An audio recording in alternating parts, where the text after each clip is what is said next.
I'm Doug Fern, and this is my take on music recording. Even if you don't recognize the name Colin Hay, I guarantee that you have heard him.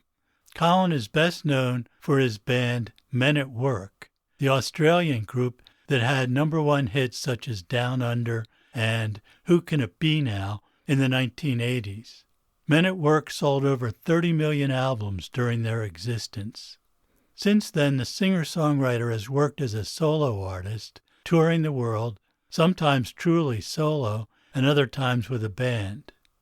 He has also been a star on several tours with Ringo and the All-Stars ensemble, starting in 2003.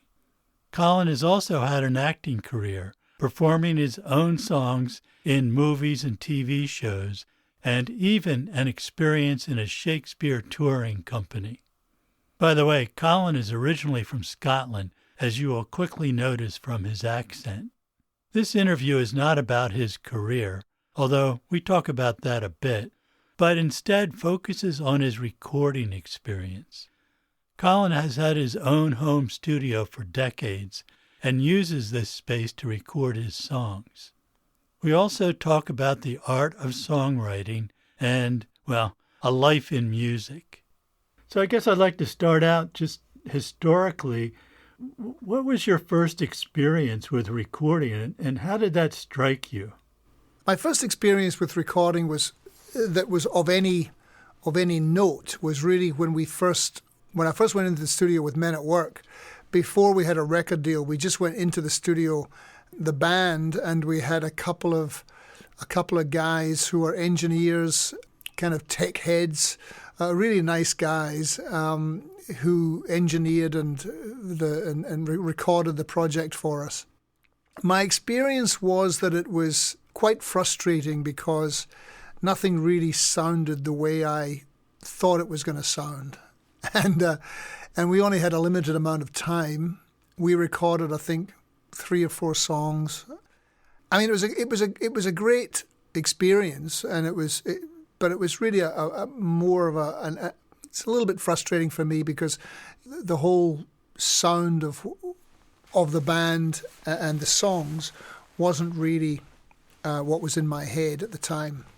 And I think it was just because of our inexperience and because of the fact, and also because of our engineers, perhaps not lack of experience, but they weren't full time in the studio. They were tech guys, they would fix gear and all kinds of things.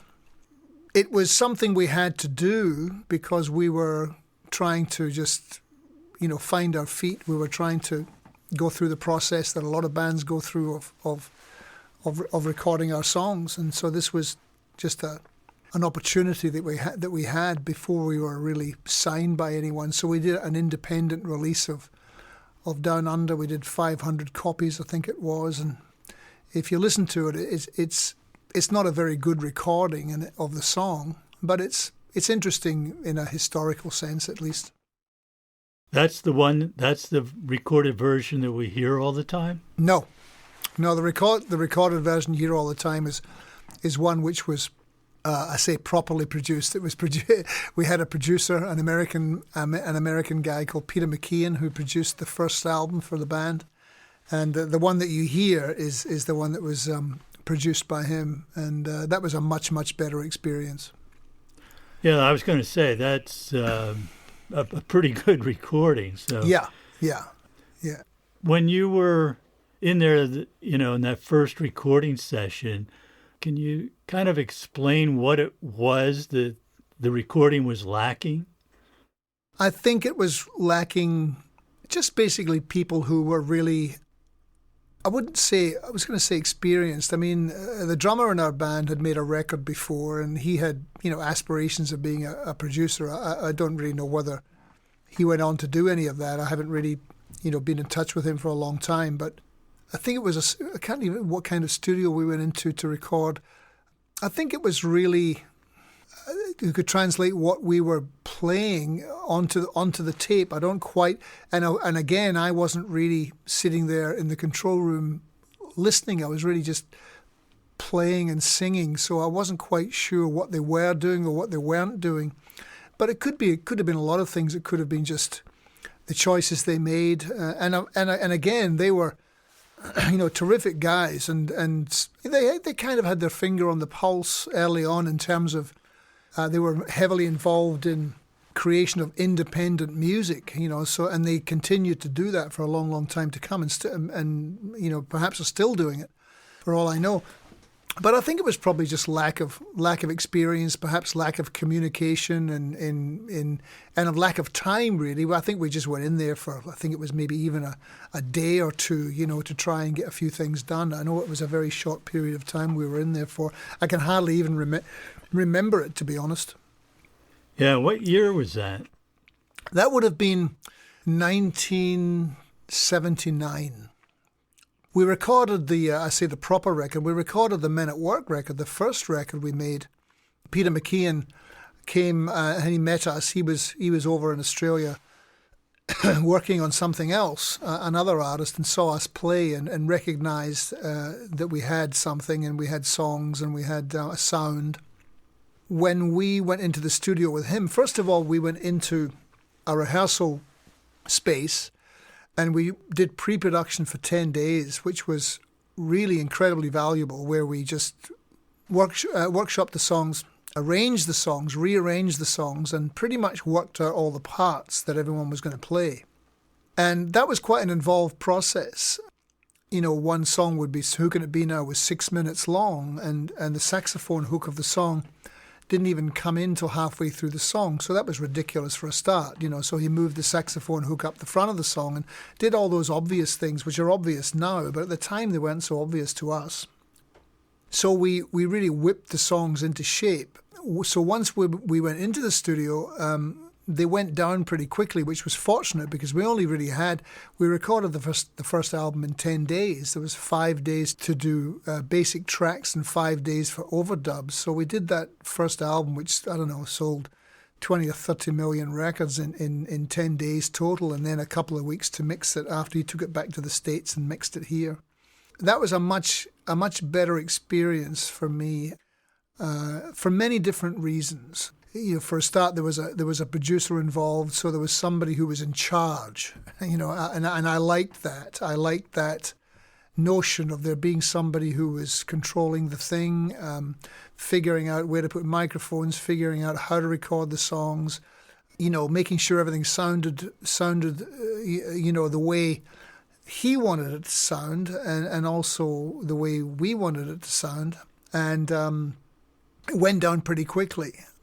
That was my first experience of working with somebody who actually really knew what they were doing in the studio, Did you have a label deal at the time when you recorded that? Yeah, we had a deal with CBS Records, which became Sony. So it was basically the biggest record label in the world at the time. A guy called Dick Asher ran it in the States. We were signed to the label in Australia, but we had an international reversion clauses, so each Sony company in different territories around the world, they had the option, the choice of releasing the record should they choose to. So we were originally only given a deal for a single, which was didn't do a lot for our confidence, in the sense that the label only saw fit to give us a deal to see what happened with a single. So the single went to number 2 in Australia. So they thought, okay, well, this is something. So they let us make an album. I think it was a budget of like $30,000 or something to make the whole record.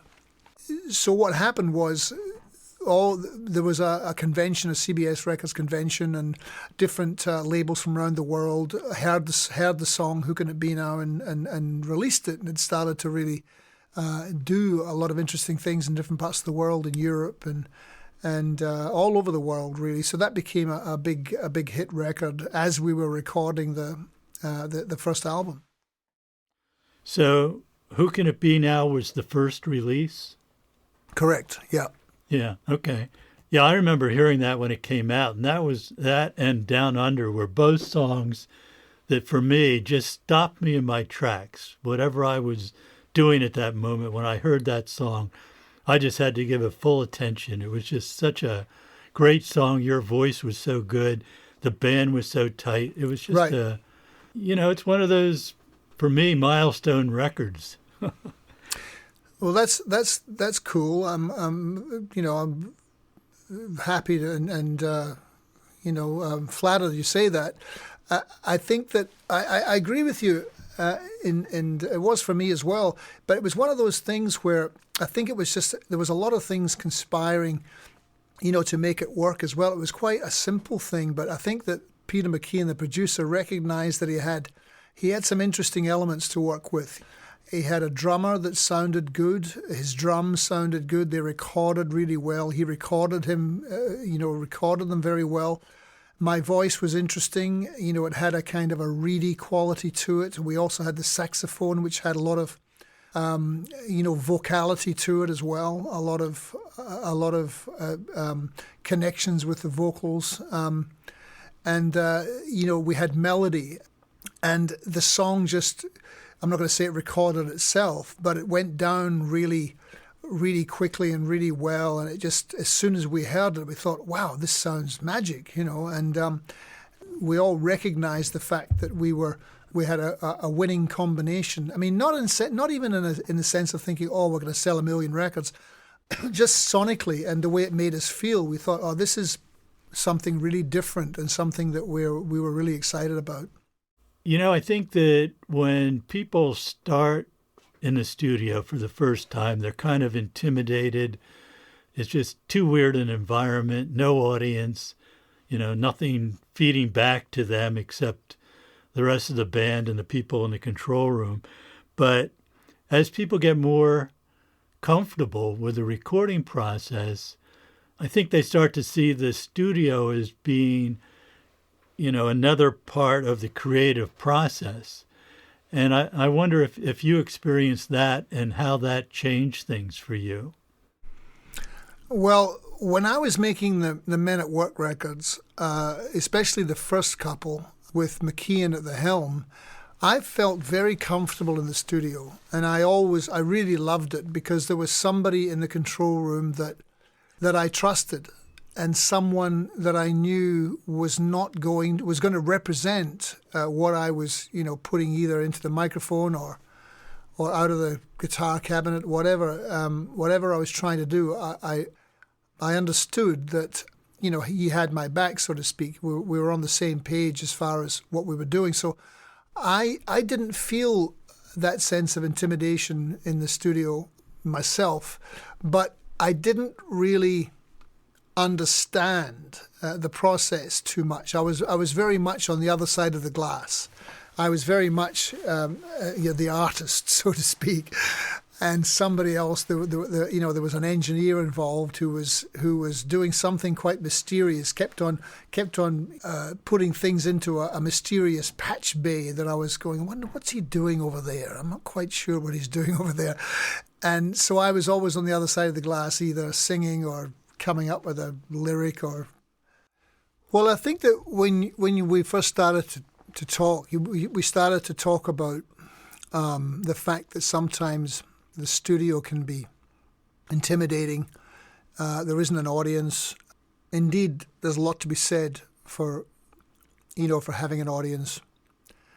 Having said that, I think it's really important or to create an environment in the studio where you do feel comfortable, where you feel that you're yourself, that you can really express yourself.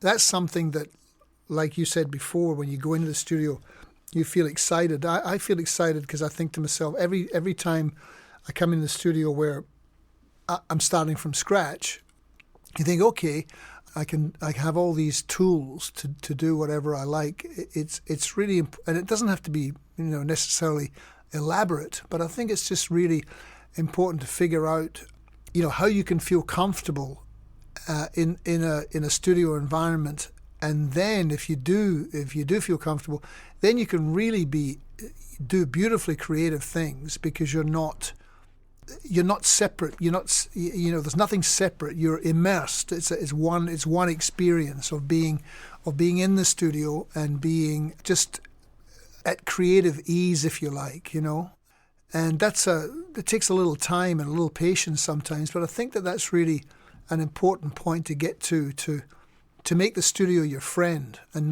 not feel like it's something to be conquered, you know. I mean, I do a lot of things myself where I'm just sitting in front of the console, I'm looking at the screen, I'm punching in, I'm kind of looking, is that too much compression, is that this or is that that?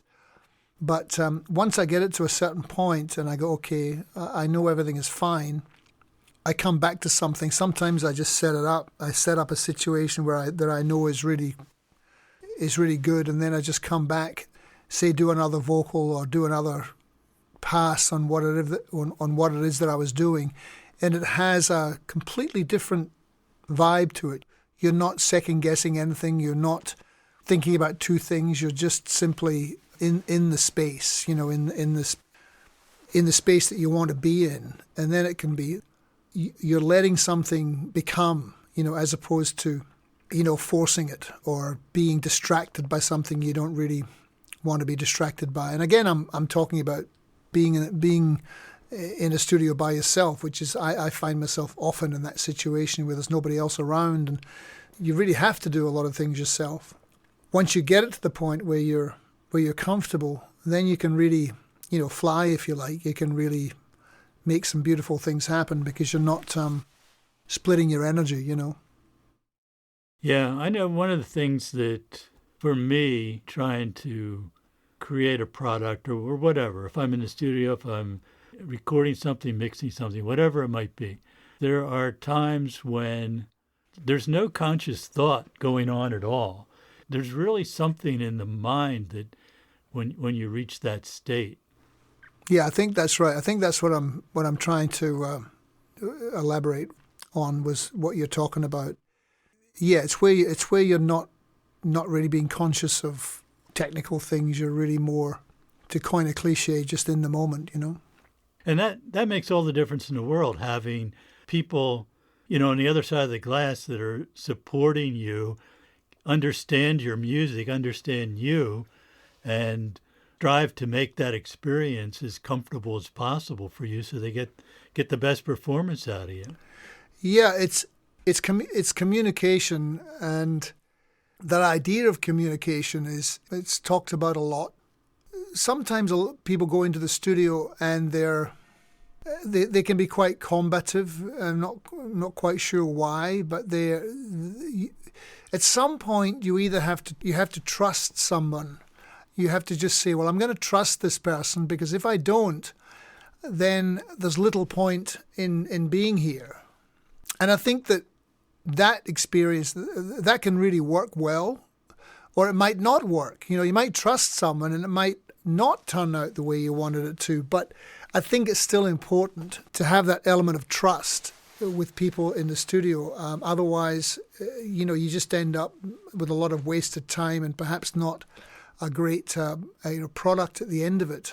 There is a lot to be said for the path of least resistance in terms of trying to create things which give people some kind of immersive experience, you know, where like you just said, if you hear it, it stops you in your tracks, which is really what you want. You know, you want to interfere in people's lives in a really good way, you know. So it wasn't really until I came to the States to make a record in the end of the 80s. The band was over. It was a solo record. It wasn't until I was dropped by MCA Records. I had a deal with MCA Records, and I was dropped by them. And it wasn't until then that I started to really think about what I was going to do in terms of making records, because up until that point, you know, I'd gone into a studio with a producer. It was, you know, usually a big studio, and things were taken care of. They had people plugging things in. They had people setting up microphones, and you could walk in and basically sing or play or do what it is expected of you.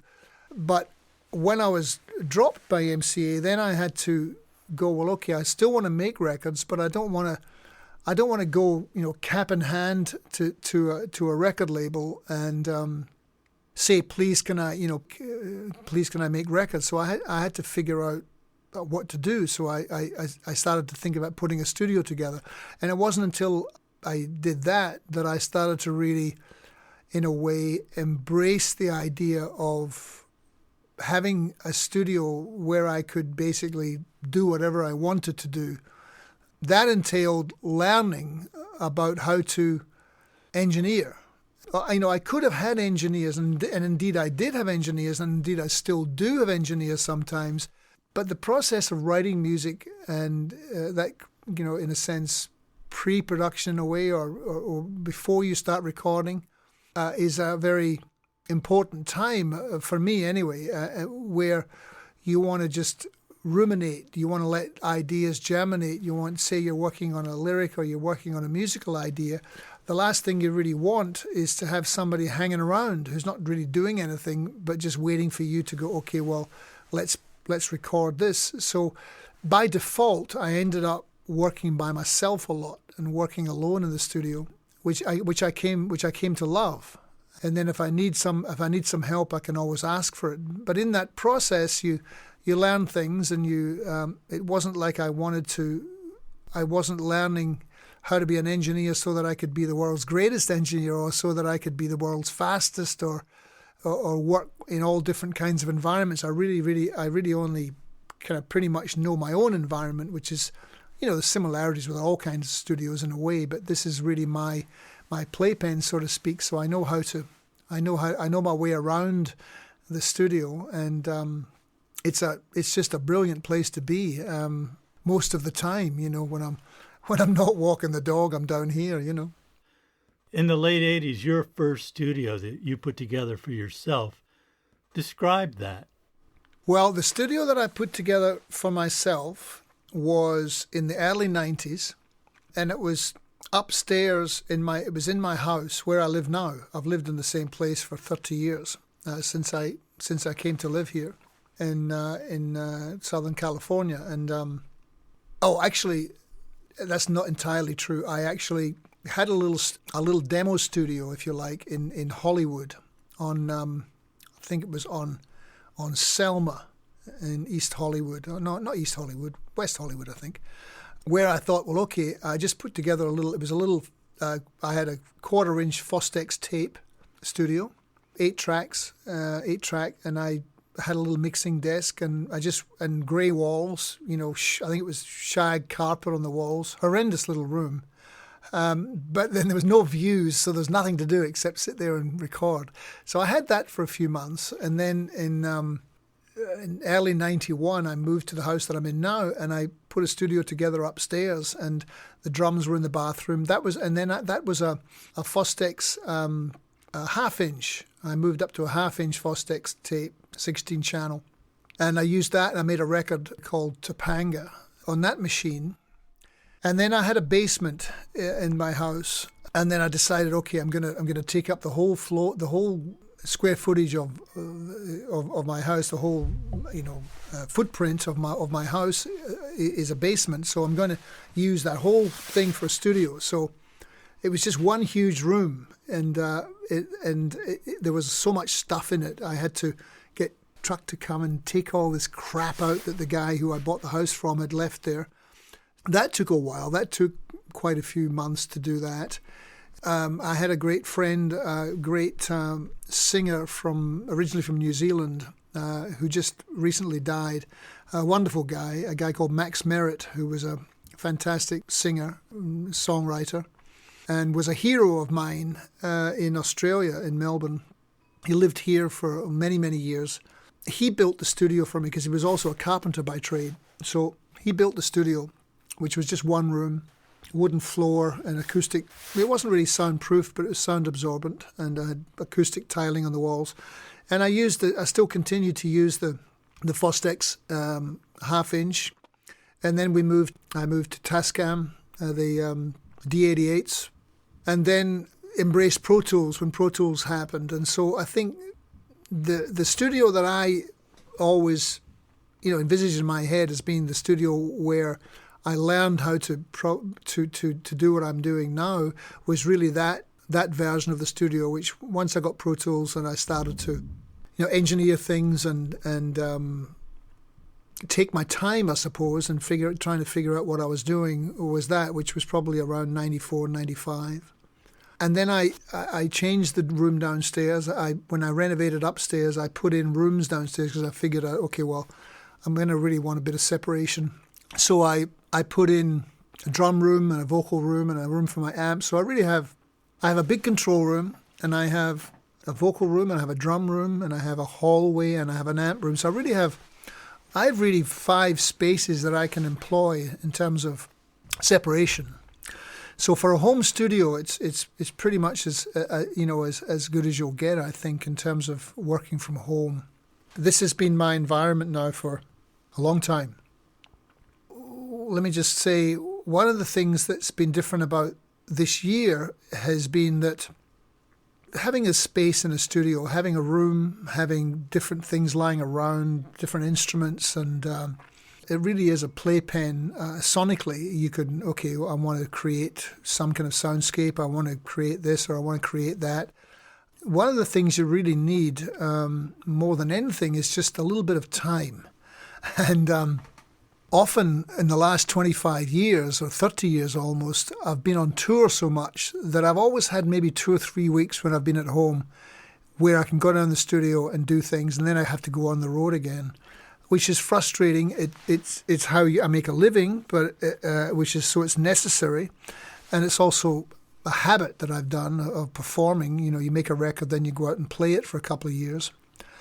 But in the last year, since this horrendous pandemic has been going on, I've been able to stay home, and that's been a real luxury for me to have time just to work on an idea and come back to it, leave it for a little while, come back to it, work on another idea, and that's been really wonderful to investigate really the physical space of the studio, to figure out, okay, I can do this. I have the time to even just move a couple of things, out to another room, move this here, record this there.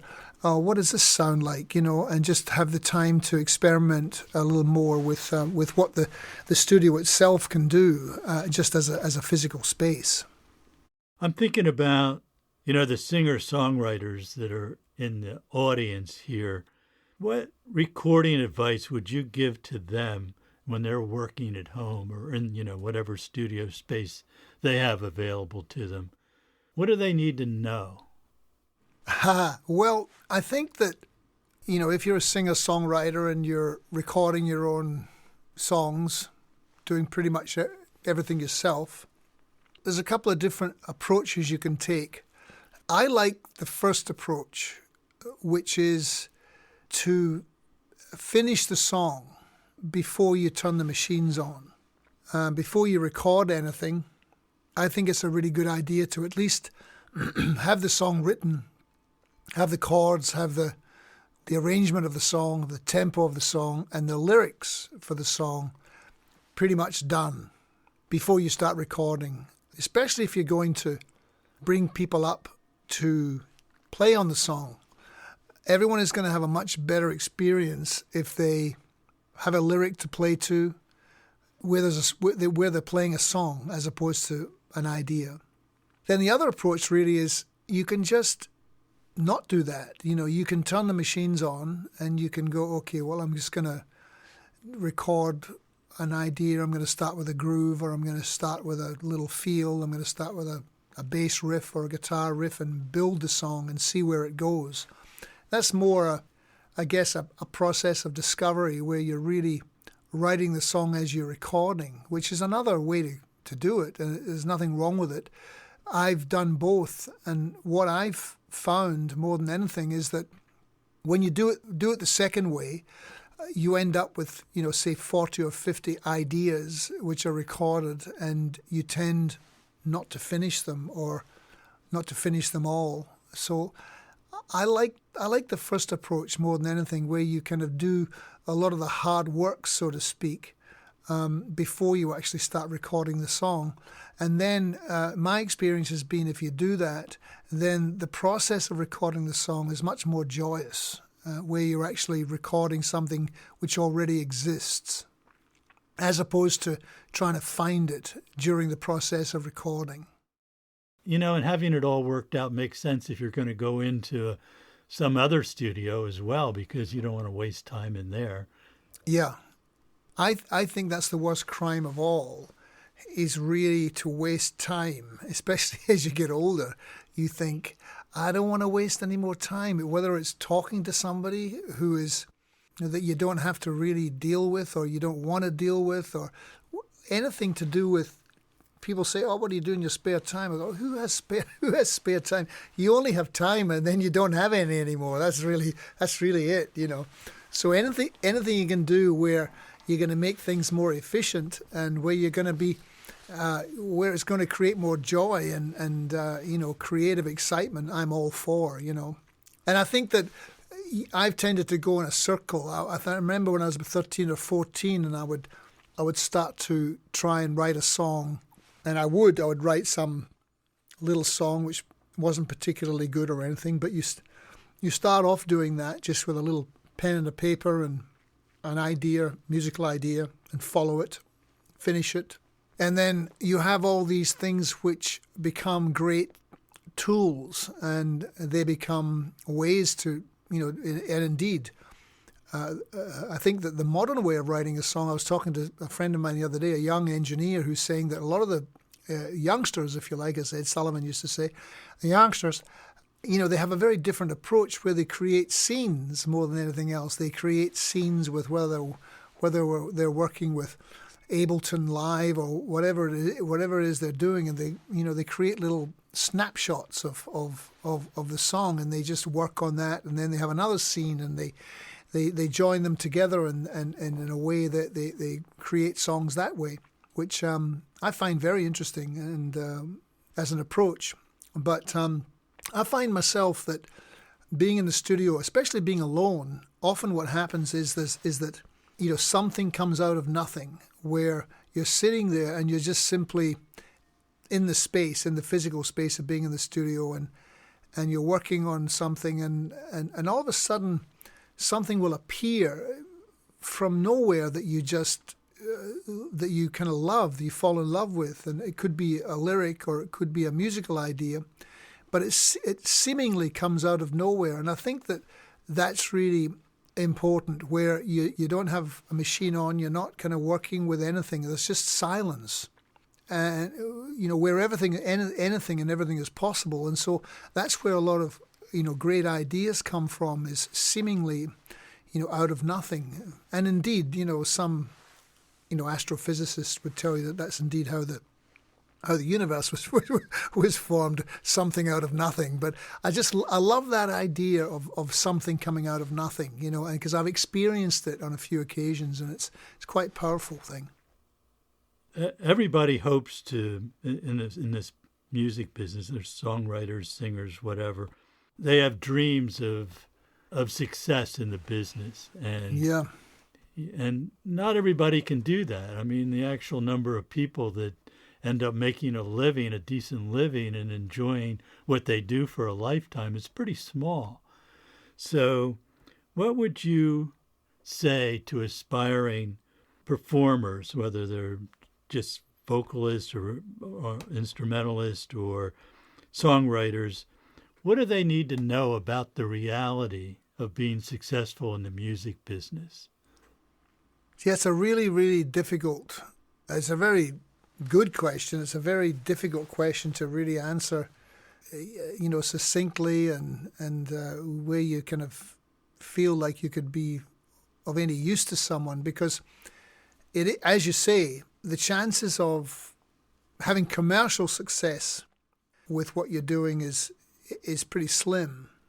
But I think it's all in the doing of it. It's all in the doing of it and continuing to be creative, really as an end in itself, as just something which gives you joy, and you're creating something which is going to outlive you in a way. I found myself, I had great success and commercial success, and then that became, in a way, an unconscious yardstick. I thought, oh, I want to have that again. I've had it once. Why can't I have it again? And of course, I haven't had it again in any way, shape, or form to the same degree that I had with the old band. And I had to make sense of that and figure out, why am I doing this? And that's the where I came to was, you have to do it just for it's all in the doing of the thing, not in where it's going to get you or the goal of having massive success. Some people do have that as a goal. They figure out, okay, if I do this, do that. That's going to create success. I think some people manage to do that, but again, relatively few. But I think that you have to be as creative as you can and continue to hone that. You got to do hard work as well. If you play an instrument, you've got to become adept. You should learn how to play that instrument. If you sing, you should take some lessons and learn how to sing, and all the things that are going to help you be more free in your approach to creating music. The more information you have, I think the better prepared you are, or the more the more you can fly, if you like. You can be more creatively free if you have skill and dexterity and all those things. It's not the be all and end all, but it's something that you should really. They go hand in hand. I think they're not at odds with each other, and also with the business end of things, if you like. I mean, it's a very, very strange business, and I don't really understand it all, myself, really, even to this day. But there are certain things that you can inform yourself of also. It's just having information, whether it be, what publishing means, what recording royalties are, all the kinds of things that are a bit dry. They're a bit arid, in their, in themselves, but interesting nonetheless. There's lots of books you can read about the music business, and I think that doing that, at least having an awareness of the business that you're in, is going to, it's going to give you a little bit more empowerment in the long run, I think. But I think the main thing to always to keep in mind is that it has to be a joyous thing. You have to actually really feel passionate about what you're doing for its own sake, as opposed to thinking, okay, well, I have to have commercial success. I think to a large degree, if you do have talent and you work pretty hard, I think usually you find some level of success in that area. If you have what it takes, so to speak. One other thing that I wanted to, because I know that there's a lot of people out there that see the movie and video market as, a really viable outlet for a lot of people. And you've had so many songs, end up in TV shows and movies. And what advice do you have for people, for them to get their stuff heard and hopefully get accepted? I've had a bit of success with songs being licensed for television and movies, but most of the reason for that is because I haven't really tried. I haven't really tried to get involved in the TV and film music business. There's other people who do that very, very well. Some people are incredibly successful at it, and multimillionaires and have big studios and people working for them. And I have a couple of close friends who have scored television shows and films. And when I've expressed interest in getting maybe a little more involved in that area, they say, "Don't." keep doing what you're doing. Maybe it's because they don't want the competition, but I don't think that's the case. They say what you do is you kind of machete your way through. You create your own path in the way you've done things, whether it be going out and performing live or making records. The success that I've had with film and television has been really because of more personal relationships with people. For example, that television show Scrubs that was around in the 90s, I think it was, and into the 2000s, was because Zach Braff, who was the star of that show, I'd met and we had mutual friends. And he would come to see me play and enjoyed my solo shows. And he told me one night at a party, he said, I'm going to be in this television show. I'm going to be the star. I said, oh, more power to you. And he said, I'll take your CDs in and see if I can get them on the show. So that was just through a personal relationship. And he played some songs of mine to Bill Lawrence, the guy who created the show. And he liked the songs and was indeed a little bit annoyed that he wasn't even aware of my solo stuff. So he said, I'm going to take it upon myself to see if I can make a difference in this guy's career by placing some of his songs in my TV show, which indeed it did. And then Zach put one of my songs in a film that he had called Garden State, and that did very well also. But I think that most of the way you get involved in, say, having songs that people pick up on is just having songs which have something different about them that people gravitate towards, that they create an emotional response with. And the songs that I had success with in television, I think are songs like that. They're not they're not groove-based songs. They're not songs which have heavily rely on rhythm. They have more to do with emotion and just a simple idea of connection with people and what that is. I would indeed myself like to have more songs, perhaps used in film like everyone else does, because I think a lot of my songs have the potential to be that or to be useful as the audio backdrop to someone's vision.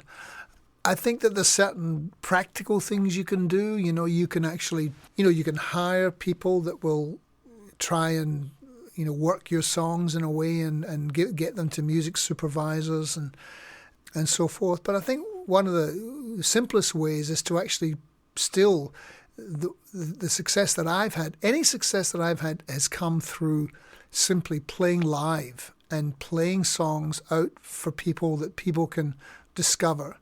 Now, that's not the only way, because it's an old-fashioned approach, really, to go out and play live. But it's to somehow create a buzz about something. And I think that, you can do it in the modern world. You can do it by, through, having a YouTube channel or creating a video or just creating something yourself that people will take notice of. And I think that, the main way of doing that is the way that it's always been, is just having something that's really a great creative expression that people pick up on, because that's what people want. They want to feel something. They want to feel connected in some ways in this age of disconnection, especially, in this age when we all should be connected. Everyone's feeling quite isolated, So I think that people gravitate towards something which they perceive to be something which is real and interesting and evocative in some way, Right. Well, I know that your songs in Scrubs and also in Garden State were the perfect emotional match to the scene. Yeah. I mean, it really was perfect. It was like it was written for that scene. Right.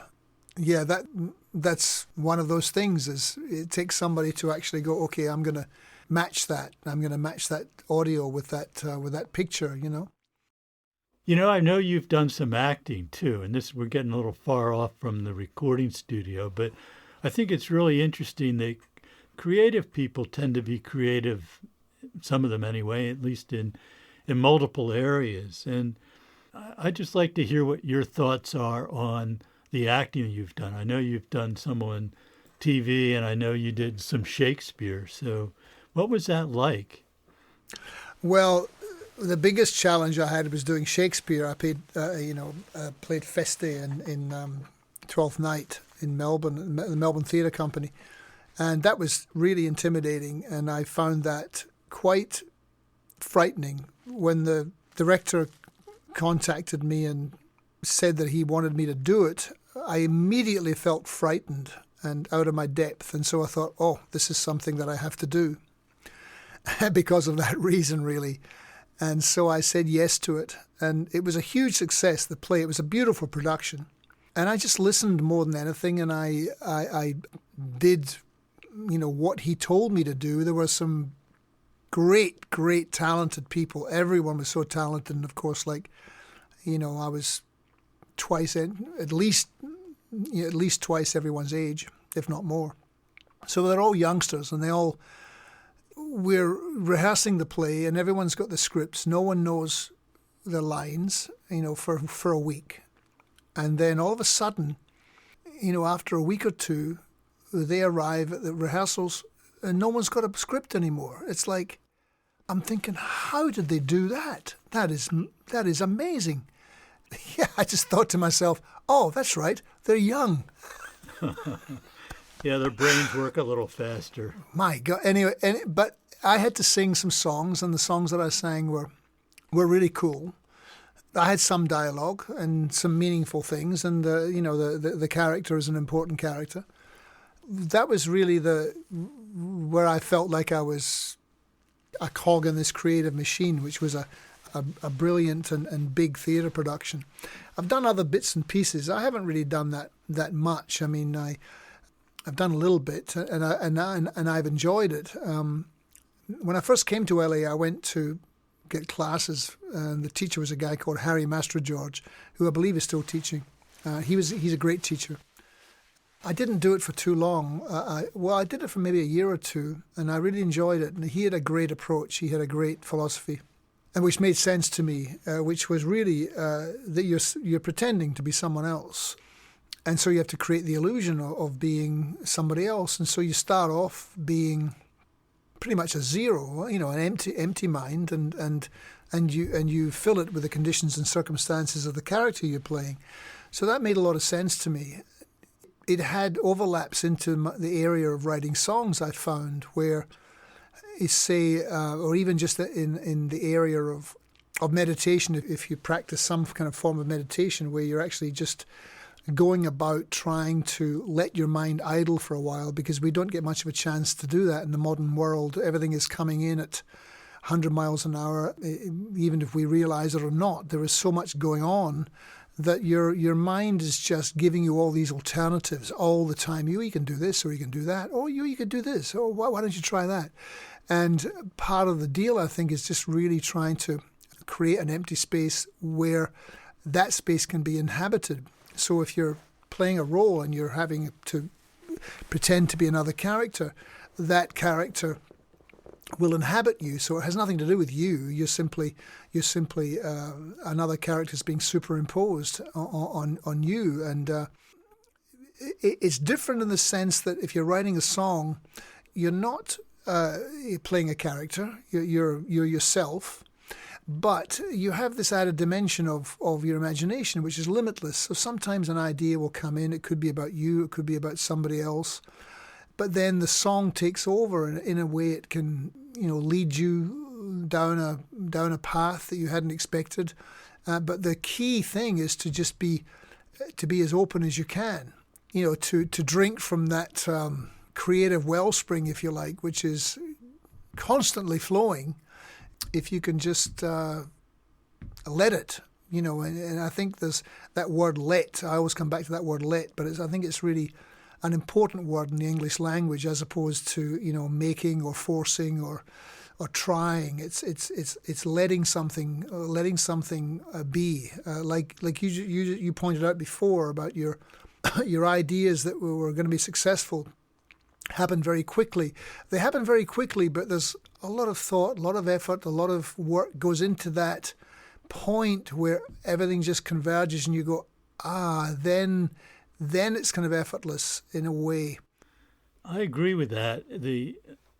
For me, I've been working in pro audio one way or another for well over 50 years, and I'm still just as excited about getting in the studio with great people and making music as I was, when I was 18. Perhaps even And more excited. yeah, I think that's true. Yeah. Because at this point, I feel totally confident. I'm not trying to figure out what I'm doing. I mean, I learn something every session I do for sure, but I feel real comfortable in the studio. I feel really comfortable working with musicians. I guess my point is, for someone to have, long-term success, they have to look at what they're doing as the most important thing they can imagine themselves doing, and they couldn't imagine themselves not doing it. Would you agree with that? I can't really imagine. I mean, I can imagine. I've done other things, but I have no desire to do other things. But it's like, when I come down here to the studio, every single day I come down here is exciting. The machinery that I have, it's magic to me. It's just it's a magical place. It's a wonderland of sonic possibilities. Even if you're just sitting here and you're just sometimes you don't get done what you want to get done, but it doesn't matter. Sometimes it's if you have the right intention, then creative things do occur. I always encourage people to give themselves permission to fail. If they come down to the studio or they're sitting in a room, where do you get inspiration from, or to write songs? And I always think, well, you don't really need inspiration. You just need time. You need a little bit of silence, a little bit of, sometimes you just think, well, okay, sit in a room for an hour and don't do anything. Just maybe you can have a guitar, but don't take calls, don't answer emails, don't do any of that. And after a little while, your mind, it relaxes to a point where it can allow ideas to enter and germinate, as opposed to being like a hotel foyer where you go in and there's bags everywhere and there's chaos, and it'll just turn around in the revolving door and leave again. If you're sitting in a space and you're trying to write something, let some time go by and just let your you have this limitless imagination. Let your imagination run with it. And often at the end of that time is you think, oh, I've done nothing. But often what happens is that towards the end of that period of time, something will happen. You will get an idea. You will get the answer to the question you're asking if you're patient enough. That I think is also important, to not try and force the issue. For example, a lot of songs that I've written, Down Under, for example, 40 minutes, I think to myself, wow, that 40 minutes changed my life. It enabled me to continue doing what I'm doing to this day because I had that commercial success. I mean, perhaps I would be doing it anyway, maybe in a different way, shape, or form. But really, that song took 40 minutes, and that 40 minutes, in a way, created the rest of my life. And so it's really well worth taking the time to give yourself the opportunity to write something, because you never know. You never know what you can come up with if you trust that process. If you're working on something and you have this constant background noise in your brain because you're thinking about all this other stuff you need to do that has a certain amount of... Actually, it reminds me of a guy who was a business advisor to me many, many years ago, who said, do the things that are important, not the things that are urgent. And It took me a long time to figure that out, because I'm thinking, well, what's the difference between important and urgent? But if you think about it, there's a lot of things that are important to get you where you want to go. You can be derailed because you think, oh, I've got to get this done it's got to be out today. And, there's a certain urgency about that. And sometimes I just say, I'm not going to worry about that because I'm focused on what's important long term. And yeah, maybe there'll be some consequences because I missed a deadline or something, but I think that's important. Yeah, I think you're completely correct. And often what happens when you do that is that you discover, especially as you get older, that you discover that there are very few things that really truly are urgent. People are always trying to make you think that things are urgent, but they end up, usually they turn out to be not so urgent at all. Like you say, if you concentrate on things that are important, then I think you're better off, because urgency is urgency is overrated. It's overrated indeed. Very overrated. It's like thinking is overrated also, in some ways, At a certain point it really is. Yeah, what's like urgent is, when you accidentally step out into the street and there's a truck coming. That's right. That's urgent. Yeah. Most of the other things that we consider urgent aren't really that urgent. Like I thought to myself, I should probably jump across this small footbridge quite quickly when I turned around and discovered that there was a black snake which was just kind of like was standing there just staring straight at me a few feet away from me, back in southern New South Wales and Australia. I thought I probably should just jump across this footbridge right now. That had a sense of urgency to it. Yeah, that's right. And you've got some pretty amazing, nasty animals in Australia. Yeah, yeah. I know in my own experience that, well, I'll use an example of developing a new product for use in the studio. My favorites and the most successful ones were pretty quick. And right.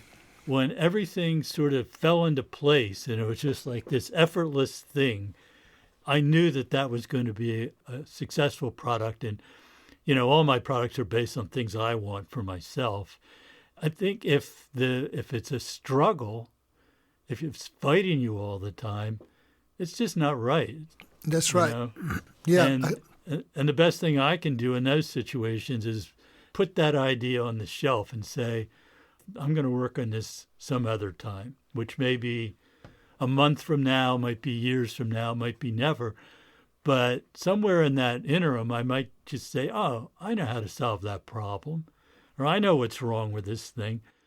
Maybe to my detriment, I don't try to force things. I just sort of let it wind its own way.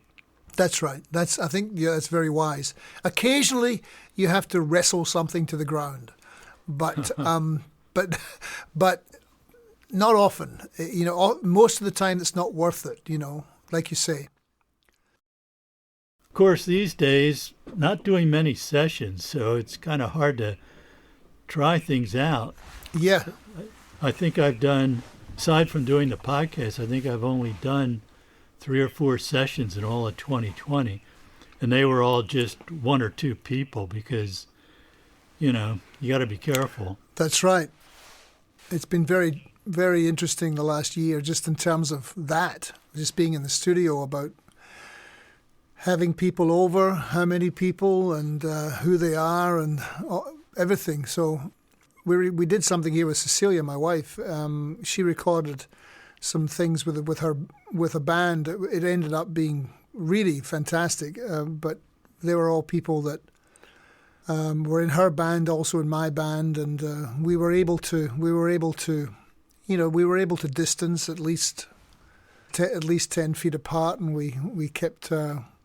Anyway, it was a while ago, so I think we got away with that pretty well, pretty much. Yeah, but it's tricky. I think I met some of those people. Yes, you did. Yeah. Yeah, they were good players, and she's great too. So. Yeah, and she's just doing some stuff at the moment, and she's actually she was schooled in Peru by a band leader called Carlo Berger, who was an Italian man who was a 22-piece band leader in Peru, and Cecilia was the singer in the band. And he said to her, you're more than a singer. I'm going to teach you how to lead a band. And so he taught her how to do that, how to lead a band, how to score and to run the whole show. And so that's how she became a band leader.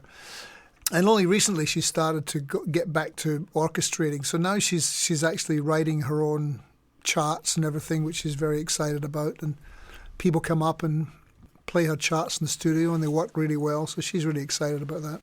That's pretty impressive. It is. I hope I've been able to cover some ground that's new to you, that an opportunity to say some things that you haven't before really had much of an opportunity to talk about. Yeah, absolutely. And also, if you put this out and anybody, if you want to follow up on anything, we could do another little thing at some point. Or if you wanted to, if any of your people that listen to it have a particular question, you could always throw it to me, and I can see if I can, help in whatever way I can, if that's of any use to you. Oh, sure. That's very generous, Colin. Thanks. I've been talking with singer-songwriter-recordist Colin Hay. Colin has generously offered to answer your questions in a future podcast episode. If you have something to ask him, send me an email, or better yet, a 24-bit 96 kilohertz audio version. You can send it to dwfern@dwfern.com. When we have enough questions to make a show, we will record it. As always, thanks for listening and for all your great comments and suggestions. This is my take on music recording. I'm Doug Fern. See you next time.